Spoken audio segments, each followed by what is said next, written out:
Welcome to the Encinitas Chamber Chat Live podcast. I'm Carol Knight with the Encinitas Chamber of Commerce.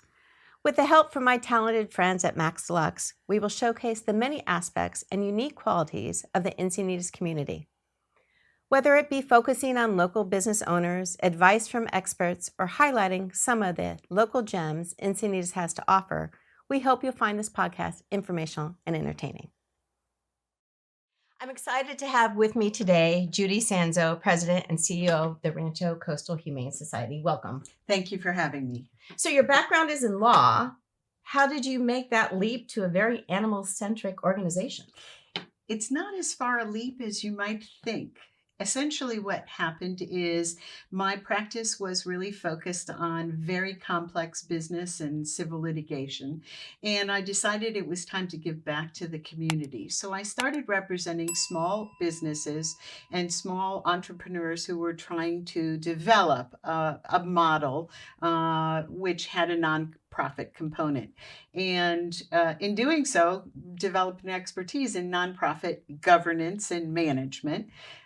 Somewhere in that law practice, I got a call from the then president and CEO of Rancho Coastal. They had a legal matter and they wondered if I might help. Mm-hmm. I agreed to provide pro bono services. I guess I did a really good job because the next thing I know, they were inviting me to sit on the board of directors. That really essentially means that I was going to continue to provide good pro bono legal services to the organization as it continued to grow. So I loved Rancho Coastal from the minute I got involved with them. I loved their mission. I loved their feeling and their environment. I love their customized adoption. So it was a very natural segue for when the time came that the president was leaving. He came to me and he said, I would like you to take my place.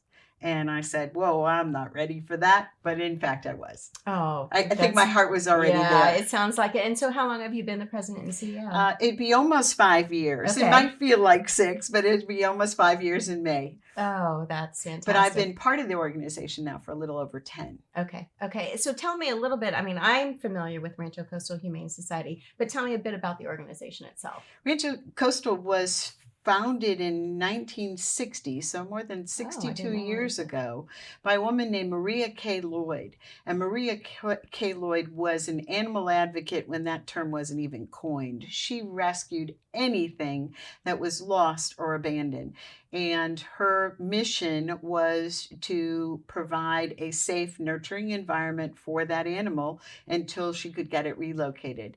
Now, back in that day, there were sheep and goats and all kinds of sea creatures that were cared for at Rancho Coastal. But over the course of years, of course, we've pared down our focus and really spent our time working with companion animals, dogs, cats, and rabbits. So have you always been in the location you're in now off Requisa? Yes, that was the property is almost 5 acres, and it was purchased by Maria K. Lloyd's husband and deeded to her, which was a remarkable thing for back in 1960 for a married woman to own 5 acres of commercial land as her sole and separate property.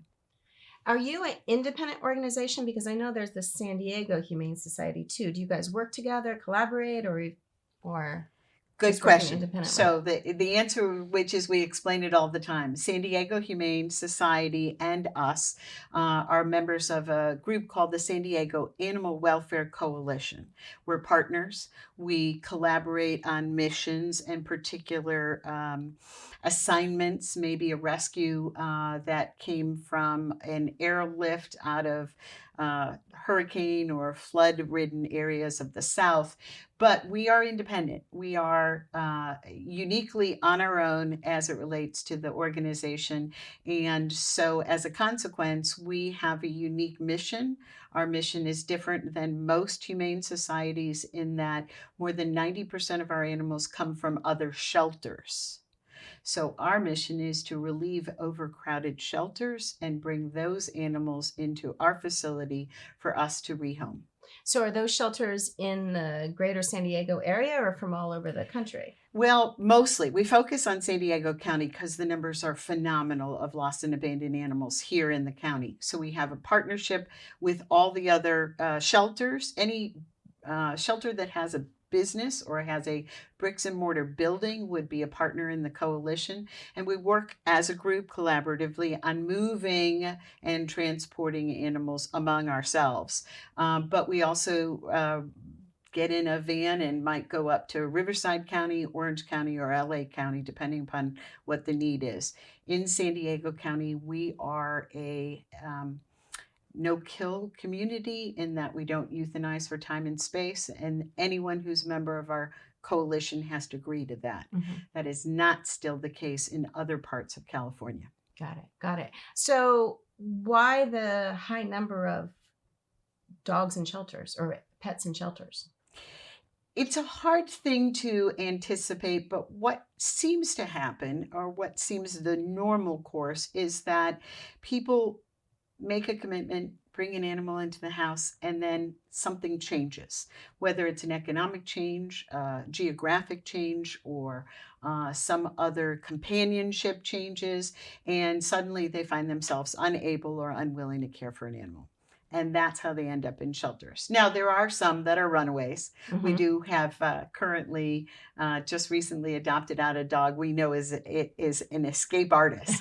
But generally, the animals are abandoned or surrendered by owners who find they can't manage them. So what is that process if I wanted to adopt a pet or a dog? I mean, can I just go in there one Saturday with my kid and say, okay, we want Sadie over here? You could do that. However, Rancho Coastal does something unique. We try and match the needs of the pet with the desires of the adopters. So we actually engage in a sort of a customized adoption counseling session. We'll talk to you a little bit about your lifestyle. We don't mean to invade, but we need to know, are you someone who wants to take your pet everywhere with you? Are you someone who's very active? Do you want a pet that just cuddles?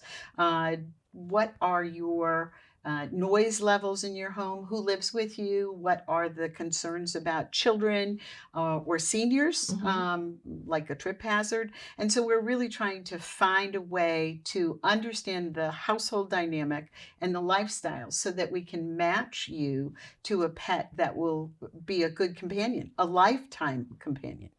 That's interesting. We were looking to adopt a golden retriever when my son was like 12 or 13. And he wrote these impassioned letters to one of the golden retriever societies. Probably, he'll tell me 13. And he got rejected 13 times. And it ended up that those golden retrievers were going to seniors. And he just didn't understand, here we are, we're active family. But indeed, they felt it was best to go to a senior. And golden retrievers are good. They're not really a tripping hazard. That's number one. Mm-hmm. Number two, they have a wonderful disposition and they make good companions.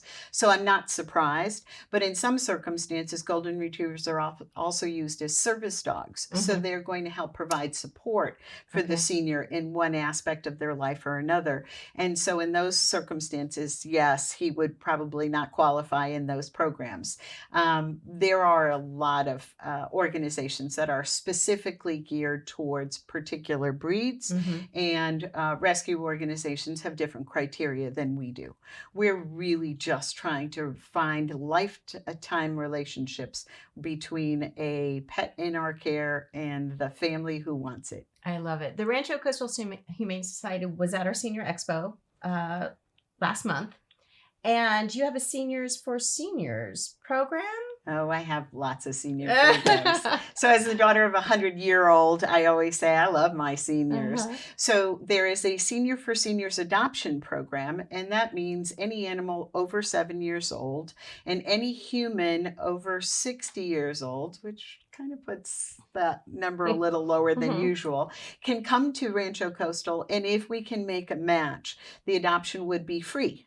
And that's a very, very great program. And we probably adopt out anywhere between 30 and 45 animals like that a year, specifically designated for seniors. The gentleman who founded the program for us was a wonderful donor. He has since passed, but he has left us a gift so that the program will be funded in perpetuity. Oh, wow. Which is That's really fantastic. lovely. But we also have other programs. We have a senior program where we provide support to seniors whose pets need significant veterinary care, and the seniors are of limited income and could not afford that service. We work directly with the veterinarians in our community, and we issue a grant and we fund the procedure. And that could be as simple as getting a senior animal a dental or repairing an ACL tear. It could be any number of things. We have really worked on trying to keep seniors and their pets together in the community. Yes, because that can be very cost prohibitive. It is. And some of the clients who we serve really are not in a position where they could have managed the expense, and they're often faced with a decision about whether they're going to relinquish their pet. And if we can help them fund their pet's recovery, then that's going to keep the pet in the home, which is ideal in every way. Exactly. All right. So a side note, what's your take on pet insurance? Well, pet insurance is a great option for someone who is a new owner. Pet insurance gives us a great support network for certain procedures and certain processes. The difficulty, of course, is that a lot of our animals come in with already diagnosed conditions. So pet insurance is tricky in that if the pet has a precondition, it may not cover ongoing or continued care. Got it. So, but I love pet insurance, and we have a wonderful relationship with Farmers Insurance, and they do pet insurance. We recommend them for pet insurance. Okay. I've been told numerous times to get it, and I've yet to do it. And every time I regret not making that call. Well, because when those expenses come, they usually are significant. Yeah, they are. Yeah. And that's the difficulty. And so how do you manage that? And that's why the vet care program for seniors was developed for that particular. We knew there was a need. We didn't know how big. That is all privately funded by grants through foundations who also are focusing on senior citizens and the quality of life that seniors need. Right. What a fantastic program. It's a great program. I love it. So speaking of medical expenses, we had a Moonlight Mixer there last summer, and there was talk about a medical facility, and now you've broken ground. So how's that going? It's amazing. So way back in 2016, we submitted some forms to the city of Encinitas to build a new medical center, a new learning center, and several other buildings on campus. And it's taken quite a while for us to get the traction we needed. But on December 15th, we broke ground. We have taken down some of the structures, old structures that were on the site, and we're in the process of building a new veterinary hospital. It's going to be phenomenally important to this animal community in that it will allow us to help our partners manage veterinary expenses by allowing them to come on site and have the services rendered by us. So do you currently have any medical facilities on site? We do. It's 465 square feet. The new facility will be 5,000 square feet. Wow. It's phenomenal. So within the new facility, we will have isolation kennels, recovery kennels, which we currently do not have. Okay. And by putting those facilities, those kennels inside the hospital, will free up some kennels that we currently use for the sick and those that are in treatment, and that will give us more room for adoptable animals as well. So what would the criteria be? Could I go as a pet owner not affiliated with Rancho Coastal, like I didn't get my pet there to get facility? You cannot. I cannot. I cannot. So it really will be a partner relationship. So we will work with local rescues, with our coalition partners and others who are involved in rehoming companion animals to provide those services for them. What we learned from our rescue partners is they're having a hard time managing those veterinary expenses. Most of the local rescues are all volunteer staff. They often don't have a structure. They don't have immediate access to veterinary care. So our goal is to try and provide that care for them. And in the process, to increase the number of animals that will come through our facility on their way to forever homes. Wow, that's what a project. And congratulations. Well, I mean, thank that's you. going to be. So when's the completion date? I would guess roughly about a year from April. Okay.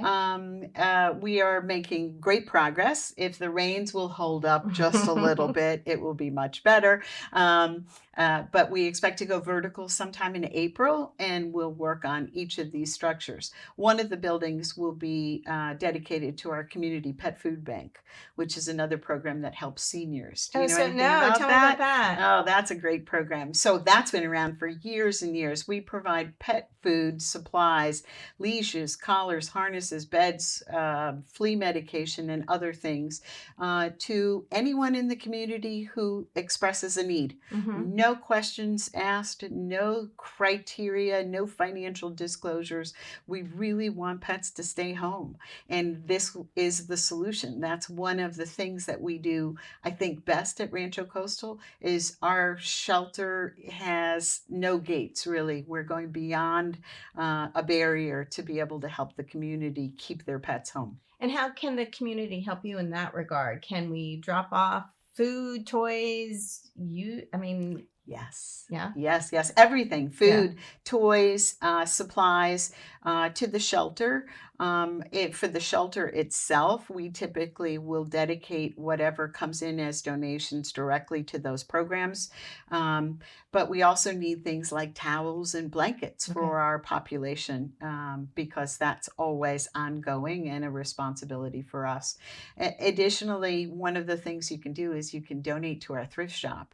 If you haven't been to our thrift shop in Cardiff, the thrift shop accepts gently used home goods, wares, clothing, electronics, you name it. I saw a kayak down there not too long ago. And whereabouts in Cardiff is it? It's where VG's Donuts is, right in that shopping center. So everyone should be familiar with that? Yes, we should. It's a very wonderful shopping experience. We've been open for years. The thrift shop provides more than 25% of the revenue we need to operate the shelter, earning over $1 million in sales every year. Wow. Which, if you go in a thrift shop and you understand the average price is about between $8 and $10, that's a lot of goods. That's a lot of goods. Absolutely. And those are all donated by the community. We don't work with consignment. It is all, and we don't buy merchandise to resell. This is all community donations of gently used items. Are most of your employees volunteers, or do you have a paid staff as well? We do. In total, we're about 55 employees in total. Those are paid employees. We have 15 of them are down at the thrift shop, and then the balance would be up at the shelter. But we have an incredible group of volunteers, both at the thrift shop, but also at the shelter, and that number is well over 200. Active volunteers who are coming in to spend quality time and engage in enrichment activities with the animals in our care. So tell me a little bit about that. What if I wanted to volunteer a few hours every week? We have a great volunteer coordinator. She'll take you through the process. We'll teach you how to manage the level of involvement that you would desire with respect to the animals. There are some who want to just sit in a kennel and snuggle the puppies. There are some that are much more active, more interested in training or engaging in activities which are going to enrich or teach a skill to an animal. So it depends upon what you want to do and how often you want to do it, but we welcome our volunteers. They'll come in, you'll be trained, you'll be given an opportunity to learn a little bit about animal behavior, and then we let you do what you want while you're on site. I'm going to make note of that. Speaking of snuggling, so I know some of my friends have fostered puppies or fostered pets before. How does that work? That's our foster network is really important. That's how we can save as many lives as we do, because not all the animals can fit in the 45 dog kennels and the 35 cat kennels that we have. And so what we're doing is we're bringing in animals. We're making sure they're going to be good, house companions. And when we know that, so we're going to send them home. Fostering puppies and kittens is really a no-brainer. It's just a whole bunch of fuzz and a whole bunch of fun. And we have many people who volunteer specifically for kittens and for puppies. We'll send a litter home. Sometimes if we have the mom, we'll send the mom together with her pups to a household. And the foster can commit to a short-term or long-term arrangement. We have some fosters who have fostered animals for up to a year and some who have done it for 2 weeks. Again, we train you, we give you all the supplies, and basically we just give you an opportunity to have some fun. I think I would need an emotional support after that. I mean, to foster animals for a year and then hand them over to someone, I think I would have a little difficulty with that. It's a funny thing. I'm a foster failure myself. As you can well imagine, there have been many dogs who have come home with me just to test them out in a home environment and then became our companions. But the reality is we actually have a solution to that. There is a program that we operate called the Animal Safe House Program. And in the Animal Safe House Program, we take pets of victims of domestic violence and several other groups, military and also seniors requiring hospitalization. But essentially, pets of victims of domestic violence, the idea is we'll provide temporary board and care until the person can get safe. We then look immediately for that animal that comes into our care to go to a foster home.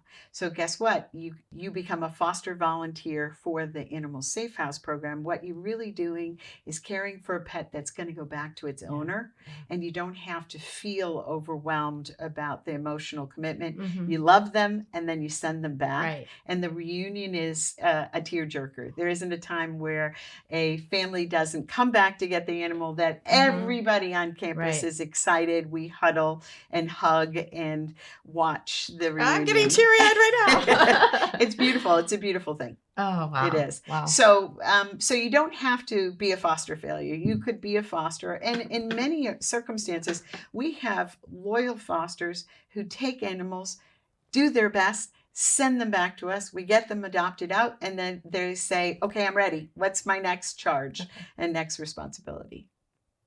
All right. And then kids programs. I think you have a lot of those. I know I used to take my son to Helen Woodward a lot, he went to critter camp, but also just to walk around and see the animals. Sure. So do you have some sort of program for the kids as well? Yes, we have camp, which is during school vacations, working on the Encinitas school calendar. We have camp, which is a week-long program, ages 6 to 12. Divide them up based upon ages into 2 groups. So the 6-year-olds they don't have the same interests as the 12-year-olds. Right. But we have students who have come to us as 6 years old, made it to the 12-year-old. They now have aged out of our camp. So it's a week-long experience. It's really great fun. It's very animal intense. It's a lot of interaction. We bring guest presenters that are in other fields so that they can learn about wildlife as well. We will bring in a wildlife expert. We might bring in a hepatologist. We'll bring a bug guy, things that teach children how to coexist with animals that found in nature. But once they've aged out at 12, guess what? We've got a program that's going to pick them up again. It's called Kids Community Service, and it's volunteering during the school year to come on site maybe once or twice a week to provide some support for the shelter. And I think you have to be in what ages is that? 6th grade. So you have to be 14, I think, to start. And we have some folks in Kids Community Service who have come, every week for as long as they can possibly participate. We will be offering Kids Community Service this summer, although I do have to say we will not have camp this summer because of the construction project. Yeah, we have a lot of people who come into the chamber members who are looking for volunteer opportunities for their kids. So I'll have to make sure and make note of that. So this will be the first year in 27 years, I think, that we will not have summer camp. It's difficult, but we've got some substitutes. We're going to run KCS, the Community Service Program, through this summer. And we're going to reinvigorate a program called Happy Tales. And Happy Tales is a program in which a child and its parent or guardian would come in on a Saturday, grab a book, read to a pet outside the kennel allowed. So they're working on their Oh my reading goodness. skills as also on their sort of connectivity with an animal. So is that the summer or during the school year as It'll, well? Like I was wondering, are you we're working just with the school district? We do work with both school districts, and our humane educator, her name is Lizzie Hart. She's been with us, I think I'm going to say it wrong. I think she says 21 years. So she is often asked to attend and make presentations at the schools. And she'll do that regularly. She'll attend and make presentations at the Y. And so she is a very busy and much coveted person. We also do tours for Girl Scouts and Boy Scouts and certain grades where teachers want to organize those tours on campus. We will do those. And birthday parties, which is also another thing. We have so much going on. No, birthday parties. You want to have a birthday party for your kid at our shelter. It will include some quality time with animals. No surprise. I may have to have a birthday party for my husband at the shelter. No surprise. Well, Lizzie probably wouldn't be in charge of that, but we could make an arrangement, definitely. So we do really recognize that there's a lot of value in teaching children how to manage proper pet ownership and how to coexist with animals in nature. It's a great, wonderfully calming experience and very interactive. And no surprise when you ask an 8-year-old who's in our camp, what do they want to be when they grow up? They all want to be veterinarians. I bet. And right. There's more than just getting a pet. I mean, there's so many nuances that go into pet ownership. Sure. Did you see an increase in adoptions during COVID? How did that Tremendous work for increase. you guys? A tremendous increase during COVID, and then a little bit of a lull following we had a big boom, and then it kind of tapered off and is now back to normal. A lot of what people ask is, did we see a lot of animals come back after COVID when people returned to work? Rabbits and such. Yeah. Chickens, if you were adopting them, I'm sure would have been high on the list. Yes, chickens for certain. But the answer to it is because we didn't change our process, the customized adoption, we explored with potential adopters what their plan would be for when they were called back to work. And back in March, when we thought COVID might be a couple months, that was really important. And as it turned out to be many years, those questions became really telling about the plan. And in a lot of circumstances, many people have not gone back full-time to work, and they're still working from home, and they've come up with modified ways to spend time away from their pet. Right. And I've read a lot of articles on that too. Once that the person who's been working from home for so many years now goes back to work, that whole, the whole behavior of both the human and the animal, right? It's you can't take it for granted. And there's they're used to having someone there 24/7. Sure. A change in routine. And as a matter of fact, right now, I can tell you that some animals are really feeling the effect of the change to daylight savings time. That hour difference can change. That hour difference can change the way they are responding. It's the change in routine more than it is anything else. And so you have to give them the tools to learn how to adjust to a new schedule. Right. But it's all doable. And our returns did not increase. The number of animals that come back to us is consistent in the normal course. We always will take an animal back that came from Rancho Coastal, but the number of animals that came to us post-COVID was not greater than what had happened in the normal course over the years. Right. Then you're doing something right there. We're doing something right. Yeah. We were really, again, that focus on the match. We don't go out and do a field study. We don't want to dive into your financial condition or any of the things about where you live and other than what's going to make the animal happy. And you may come to us and say, I saw this dog on the website and I think I want that dog. And in the course of a conversation, you may learn that dog's not a good match for your household. But we'll have one because we'll already be prepared to talk about other alternatives. So you have your pets up for adoption up on your website? Oh yes, our website gives a background on the pet, some details about it, and you can see as they move through the system, they arrive on the website, available for adoption, dogs, cats, and rabbits, and then they end up on the recent adoptions page when they get migrated over, because people are always interested in learning what happened to that, what happened to that animal, where did it go? And I think you mentioned this earlier, on a regular basis, you have 40 some pets? well, we have 45 kennels. 45 for kennels, dogs, okay. 35 for cats. Oh, And at okay. any given time, we're probably caring for a little over 100 animals at a time. Okay. And that Animal Safe House program does not really restrict to dogs, cats, and rabbits. We have cared for chickens, bearded dragons, tortoises, any number of reptiles. It depends upon what the home has and what the need is for care.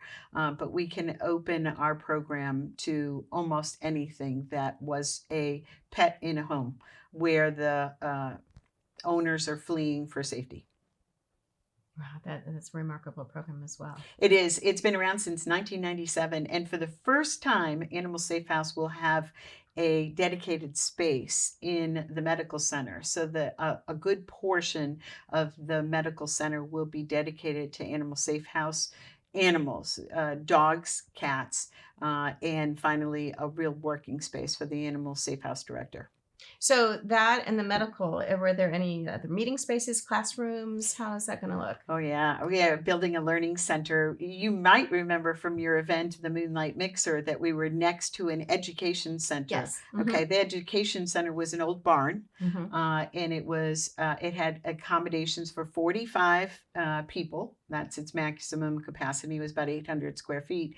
The medical center needs to be built exactly where that education center was. So we had to take the education center to ground. But you've heard our education programs. So now we need a new one. Yeah. So on the north side of the campus, very close to Requesa Street, we are building a learning center. We've called it a learning center because we'll do more than just youth programs. We'll do trainings and civic programs that are really focused on animal-human bond issues.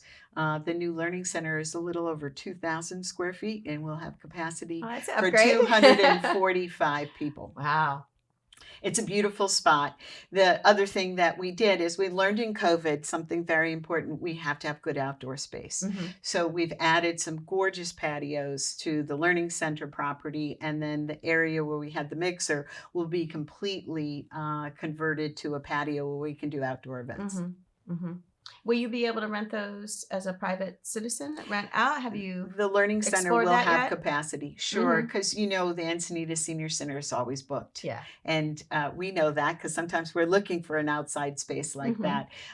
So yes, this will give us an opportunity to be a good partner with the city of Encinitas and with other groups that are like-minded groups that need a space to meet.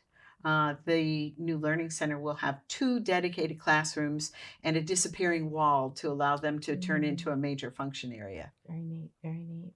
So you're a nonprofit. So how are you getting all your funds to build this medical facility, pay your staff, do all these adoptions?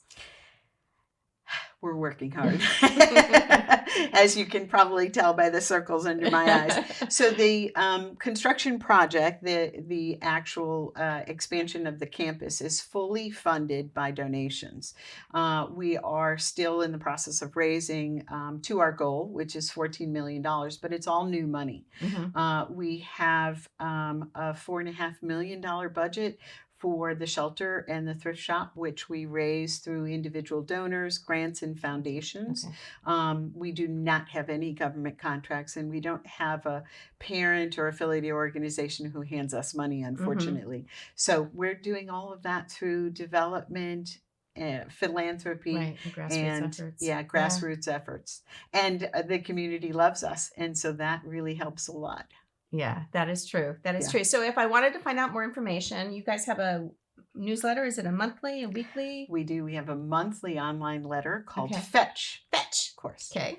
All of our buildings have clever names. Our magazine, of course, had to have a clever name. That comes out every month, and you can subscribe to Fetch so that you can be kept up to date on what's happening in our programs, what's happening on our campus, and otherwise. And of course, you can go to our website where we have incredible videos, both of the animals in our care, trainings, and activities that we're providing on site, as well as some of the destruction and demolition of buildings in favor of the new construction. Oh, that's exciting. So the website's easy to find. It's www.sdpets.org.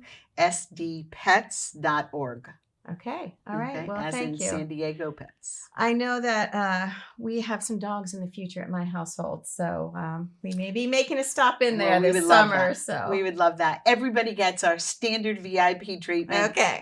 But really, the most important thing is to find a match. Yeah. And we really work hard to do that. People come in with a notion, oh, I think I want a pug. Oh, I'm in love with that little dog. What kind of dog is it?